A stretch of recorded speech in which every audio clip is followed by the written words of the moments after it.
the greatest nation on the planet is under attack. This is an organized plan and deliberate attack on the sovereignty of the United States. This isn't something that they didn't foresee happening.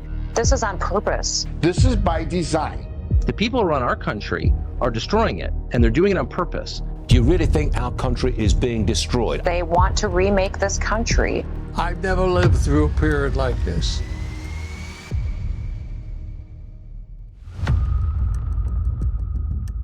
America is under attack. The greatest, wealthiest, most powerful nation in world history has become radicalized, divided, and weak. You see it in the government, the economy, entertainment, in the schools, and on the streets. Can America fix itself? Politicians and pundits offer answers, but these problems cannot be overcome unless they address the real cause. Few speak out, but fewer understand the real cause behind the attack on America. Are you sure you know?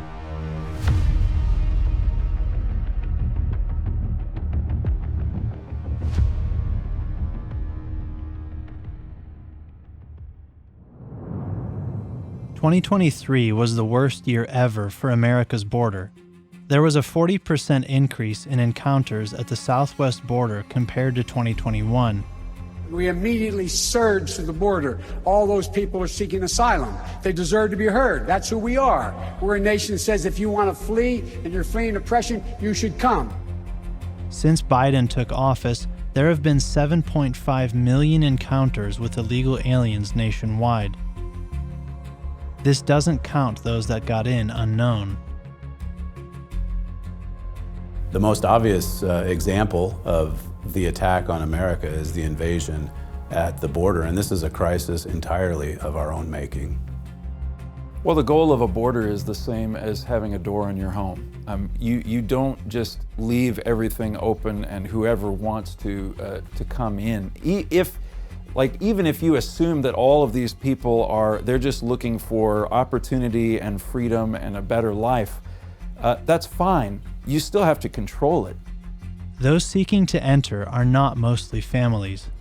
63% of those apprehended at the border in 2023 were single. Over 300 individuals stopped at the border were on the terror watch list. For leaders to say that anyone who is concerned about what is happening at the border is racist, is white supremacist, is extremely disingenuous. To say that anyone would want to protect their own family and to keep them safe from what could very well be very dangerous elements, this is just a matter of basic responsibility. In 2023 alone, the U.S. Customs and Border Protection seized over 27,000 pounds of fentanyl coming across the southwest border, enough to kill more than 6 billion people. The attack on America isn't just at our border. Even beyond our border, America is facing assault. On August 30th, 2021, the United States surrendered to the Taliban by completing its humiliating withdrawal from Afghanistan. After spending more than $2 trillion in 20 years, Joe Biden ordered the military to simply walk away. I'm here to announce the completion of our withdrawal from Afghanistan. The United States has been humbled today. The hard reality is we lost. The way the withdrawal happened in Afghanistan in 2021, and with the whole world watching, I mean, what a spectacle. And to not delay it a little bit or to make sure there would be a smooth transition of power, to just hand it over to the Taliban, to leave all of that military hardware behind, and then to see, for people to see, Afghanis hanging for dear life on these planes that were leaving Afghanistan, or to see all of the military armaments that America left behind, or to see the Taliban just basically taking over Kabul and taking over the country, and people, just ordinary citizens there screaming for their lives. And the show, I mean, from America's standpoint, for the whole world to see just how weak and pathetic America was on the world stage, they watched, they learned, and now you see these explosions in the world all over the place as the aggressors are they're rushing to fill the void left by the United States of America, whether it's in the Middle East or Ukraine or wherever. There is fear, confusion, and anger as the sun rises on Tuesday morning in Kabul. And now so many questions about how the Taliban was able to take over the entire country and this quickly. We are coming on the air because the war in Ukraine has begun. We may be witnessing now what is the beginning of the bloodiest conflict in Europe since World War II. Israel caught off guard after the largest and deadliest escalation of violence in decades. Rockets and airstrikes continue to rain down on Israel and Gaza after a day of shock, death, and destruction. New tensions between the world's largest military superpowers, the United States and China. At issue, the latest military moves here in the Strait of Taiwan between the island and China. One of the world's top trading routes, the Suez Canal, is essentially closed for business to many shipping companies. That's because Houthi militia in Yemen have been attacking ships in response to Israel's war in Gaza. Joe Biden doesn't really have a handle on the way the world is going. And so the question is, how worried are they that the world seems to be spinning a little bit too much out of control? U.S. intelligence agencies were created to protect America's interests and maintain global stability, or so we thought. Evidence now reveals the experience gained and tools used by U.S. intelligence agencies operating in foreign theaters are now used to target American citizens illegally. People have put an enormous amount of trust in these tech companies. We've entrusted them with all of our information. We've entrusted them to essentially to be the guarantors for free speech and the free flow of information and the ability to speak the truth on a number of topics. What we have come to see, what we've come to recognize, is that these companies have an enormous amount of power to silence and suppress anything that they disagree with. If they don't like your views, they can just turn you off, essentially, which is a phenomenal power. If you don't like gender reassignment surgery, then that's hate speech. If you feel like there's a problem with vaccines, that's misinformation. If you think elections are rigged, that is treasonous. That cannot be tolerated. And when did that happen? You go back and you look at it, and it was during the Obama years. The border crisis, America's failed foreign policy, and the weaponization of American intelligence agencies against its own people are just 3 examples of the attacks on American values and principles. As unrelated as they may seem, there is a common thread behind all of these attacks. And yet, the attack remains largely a mystery, as author of America Under Attack, Joel Flurry, explains in his book. America is under attack, but nobody really understands why. They don't understand the mystery. And today, we're going to solve that mystery. We have a booklet entitled America Under Attack. And I tell you, it is sobering read, but everybody ought to be reading it. Here is an in-depth explanation of the attack in just these 3 areas. We are 5 days away from fundamentally transforming the United States of America. In 2023, the Biden administration secretly flew over 320,000 immigrants to 43 different U.S. airports to reduce the number of crossings at the southwest border. It was done to conceal the scope of the problem. Why? This invasion is not an accident. It is by design. Even without a border wall, there are laws in place that allow for, the border agents at the southern border to secure the border, and Donald Trump was able to make, I think, 500 miles of a security barrier. But just the unrestricted flow of illegal immigrants, it was reduced way down during the Trump years. And then, if you just look at, the 2 terms of Obama and just how he relaxed all the laws and people were coming in at a much higher pace, then it was curtailed during those 4 years of Donald Trump. And then, after that, it was just, it's like the door was kicked wide open. And we've just had millions of people come in just a short period of time. I have a simple answer. Pass a bill. In 2012, President Obama signed an executive order allowing undocumented immigrants who were brought to the United States as children to apply to stay in the country and get work permits.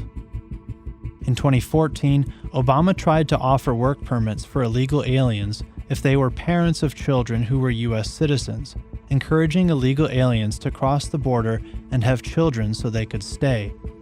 This was blocked by the courts and rescinded by President Trump. Now Obama's policy lives on through the Biden administration, and having failed with executive orders, the Obama-Biden team has decided to simply let as many people in as possible.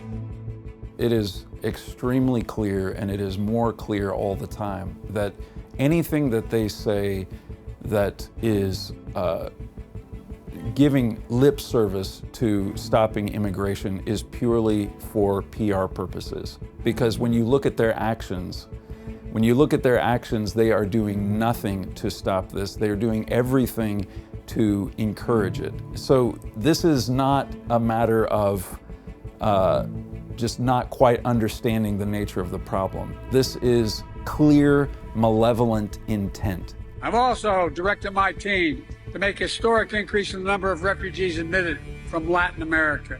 During Biden's administration, there have been over 6,600 known border crossings per day, or 5 per minute. That amounts to more than the entire population of New Mexico every year. Fewer than half are deported, and those are just the known numbers. More are waking up to the fact that it is by design. But what is the purpose behind this plan? I think it's part of the fundamental transformation, and yes, it's meant to destabilize America's institutions. America is under attack at its border and abroad. The shameful and dishonorable departure from Afghanistan in 2021 was the worst foreign policy disaster in America's history.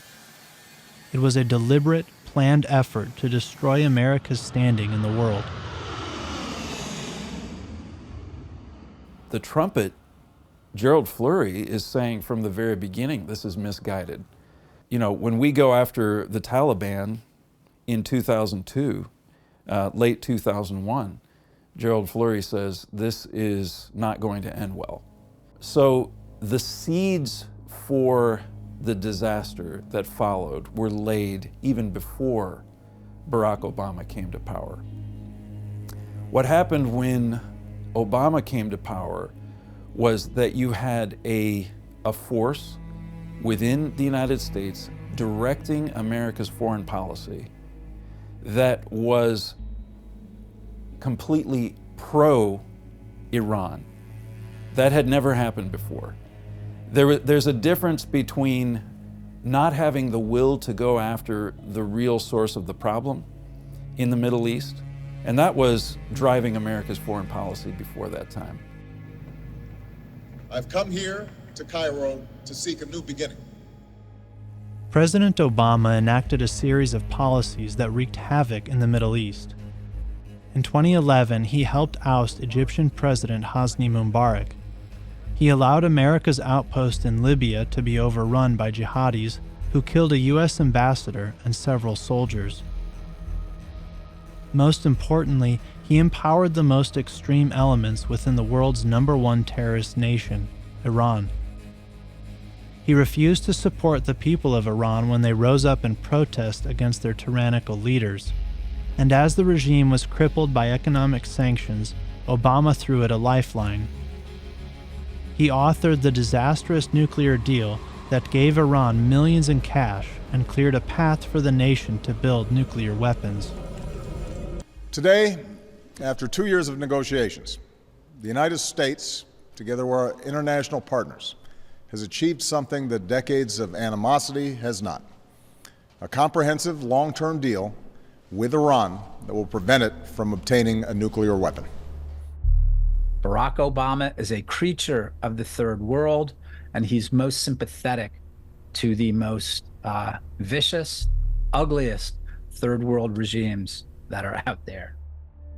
I think veteran journalist Lee Smith put it best when I asked him, why would he reach out to Iran? Why would he try to help them build a nuclear bomb?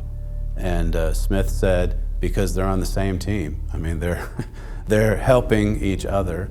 It's just a very different foreign policy than anything America has ever seen. And underpinning it all, again, is this hostility to America's, founding principles and institutions.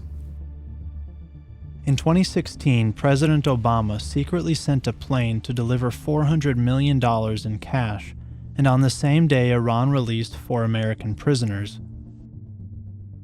The ransom payment was the first installment of a $1.7 billion agreement made by Obama, which included removing economic sanctions that froze billions more of Iran's money as part of his nuclear deal. Well, what I think is interesting is you had a lot of people who were supportive of Obama early on in his administration. And as time went on, more and more people are asking, does this guy really know what he's doing? Does this guy really even have America's interests at heart? Like, it seems like he's actively trying to undercut what America's doing. And then when you get to the Afghanistan withdrawal, you reach a point where people are saying outright, this is treachery. This is not just incompetence. These people want to undercut America's standing in the world. So there's this realization over a period of years that the Obama-driven policies that there's something evil about them, that there's something un-American about them. One man was courageous enough to criticize Obama. Decorated war veteran General Michael Flynn was the director of the U.S. Defense Intelligence Agency under Obama's administration. But when he criticized Obama's Middle East foreign policy, including the Iranian nuclear deal, he was forced into retirement. He was then appointed by then-President-elect Trump as National Security Advisor.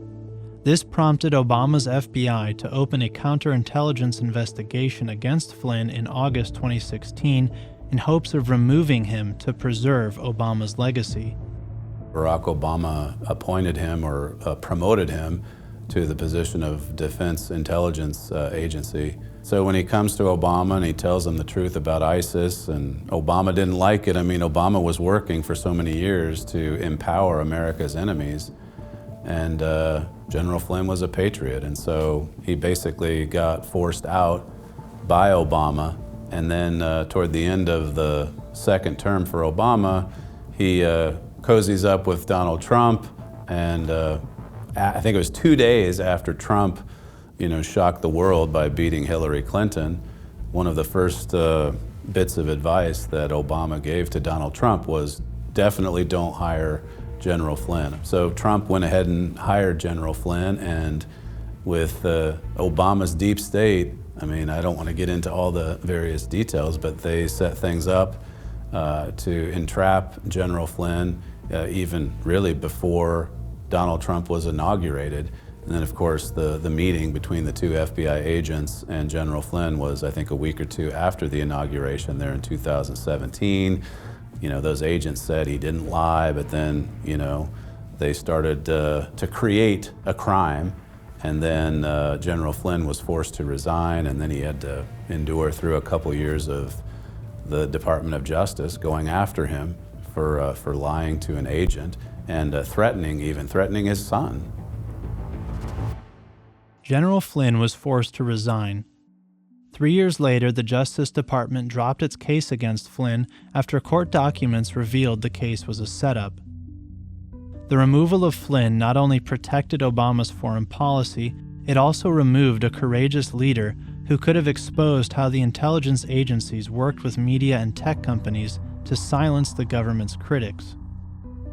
Yeah, it is interesting that we have a lot of damning evidence of because of Elon Musk taking over Twitter, and we got the dump of the Twitter files, just sheaf after sheaf of all of this documentation of direct requests from FBI agents to officials within Twitter saying, publish this, silence this, make sure that this person's account is canceled, and so on. What we learned on Friday is that big tech works aggressively and in secret with government agencies to subvert the outcome of what the rest of us assumed were free and fair elections. An expose known as the Twitter Files revealed that America's intelligence agencies colluded with American tech companies to censor American citizens criticizing the government and its policies. The very institutions created to protect its citizens were turned on its citizens. One of the most astounding examples was when Michelle Obama called for Twitter and Facebook to ban President Trump on January 7, 2021, and on the next day, Trump, the sitting president of the United States, was banned. Even now, it only goes back to post-Obama years. So you have to deduce at what point did you have federal agents making these kinds of, establishing these kinds of relationships with people inside Twitter. There's nothing explicitly to show it, but it had to have occurred under Obama. It had to have been under Obama that these federal law enforcement and intelligence agencies were weaponized to accomplish these purposes within these private tech companies. A whistleblower says the FBI directed agents to use counterterrorism measures to track parents critical of their school boards. If you are a parent and you attend a school board meeting, there could be an FBI agent in the parking lot scribbling down your license plate number. Even ordinary citizens have been targeted. The Department of Justice asked the FBI to investigate and spy on parents opposing pornographic material in schools. Critics of U.S. COVID policies and of the integrity of elections were silenced. Worse, the intelligence agencies colluded with the media to impact the 2020 presidential election. That I will faithfully execute the office of President of the United States. Office of President of the United States. And now we know too, because Elon Musk purchased Twitter, and we see that you want to talk about collusion, here's the deep state, the DOJ, the FBI having all of this contact with Twitter, Facebook, Zuckerberg, telling Zuckerberg, hey, Russian disinformation is coming. This was right around the Hunter Biden laptop scandal, and that was all covered up, and 51 former intel agents signed a document saying it had all the hallmarks of Russian disinformation. And then when the New York Post blew the story or blew the whistle on Hunter's laptop, immediately Twitter, banned their account, basically censored them and others. This is just another attack on America. The rule of law and its principles of freedom are being destroyed. Powerful people are working to complete the transformation of the United States. But what can you do about it? First, you need to understand what's really behind this attack on the nation. To think that if we just change the occupant of the White House, that this is all going to suddenly change is failing to understand the epic scale of what is really bringing America down. America under attack. What are we under attack from? This book really does explain it. For nearly 2 decades, this country, America, has been under a direct attack from an invisible army in a special way. Now that may sound a little strange to some people, but honestly, it's only strange if we don't know what's in our Bibles. It all is explained very clearly, very explicitly in your own Bible. You go back and you read America Under Attack from 2013. You know, you go back and you read articles that Joel Flurry was writing about Barack Obama, even as early as 2008. And you see, well, there's something behind this. This is not incompetence. You know, he's giving this message well in advance. And even to this day, people are looking at the Obama-Biden foreign policy and they're saying, you know, these people they're trying to undercut the United States, but it does not recognize the spiritual dimension that Joel Flurry has been talking about all along. And if you don't see that spiritual dimension, you don't really understand what is behind this, the thrust of all of their foreign policy decisions. But it explains all this in stark detail where you can understand what is happening in America. Many people look at what's happening and say, well, they've never seen anything happen like this in America before. They've never seen it. Well, it's never been there before. I'm telling you, it hasn't ever been there before. This is something very different. And the only way we're ever going to understand it is to understand our Bibles. The greatest gift afforded by this earth. Indeed it is. America Under Attack is not aimed at, one politician or one political party. It does expose evil, and there's a lot of it, and more people can see it. But there's an evil spirit behind it. If you recognize that and you see why that's happening, then America Under Attack really will answer, every question you have with respect to why this is happening and what the solution is.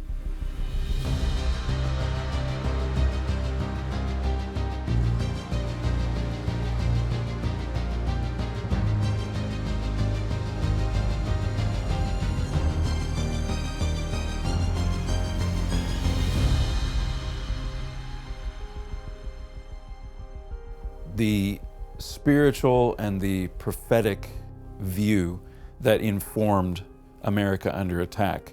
This is the underpinning of our ongoing coverage in our news magazine, the Philadelphia Trumpet. We're still writing about these things. We're still talking about these things. There's more information coming out all the time.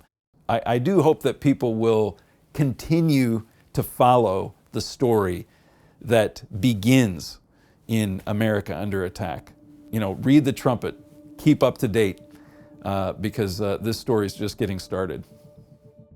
To fully understand the transformation happening in America, request your free copy of Joel Flurry's America Under Attack at americaunderattack.com. When you do, you will receive a free subscription of the Philadelphia Trumpet magazine. No cost, no obligation, and no shipping fees. Go to americaunderattack.com and order today.